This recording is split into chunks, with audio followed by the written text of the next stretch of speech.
Diabetes મટી શકે? આ બહુ સળગતો પ્રશ્ન છે.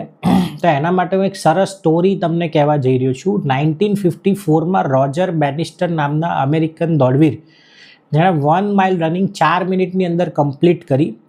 હવે એ વખતના જેટલા સાયન્ટિસ્ટ હતા એ વખતે આપણે સ્ટડી કરીને પ્રૂવ કરેલું કે કોઈ પણ વ્યક્તિ આટલું ફાસ્ટ દોડી જ ના શકે. પણ આ જે રોજર બેનિસ્ટર છે એ સાયન્સમાં નહોતો માનતો અને એણે કરીને બતાવ્યું.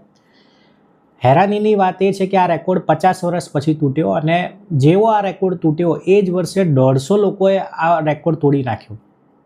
તો મિત્રો, મારો પ્રશ્ન એ છે કે જે વસ્તુ 50 વર્ષ સુધી નહોતી થઈ એ કેમ એક જ વર્ષમાં આટલા બધા લોકોએ તોડી નાખી? બિકોઝ લોકોની બિલીફ પેટર્ન બદલાય. રોજર બેનિસ્ટરે જે ટ્રેડમાર્ક સેટ કર્યો કે નહીં, હું પણ આ કરીને જ બતાવીશ, ભલે સાયન્સ એમાં નથી માનતું, પણ એ પાગલ કિસ્મનો આદમી હતો અને એણે કરીને બતાવ્યું. તો એવી રીતના મિત્રો, આપના રોલ મોડલ કોણ છે હેલ્થને બાબતમાં?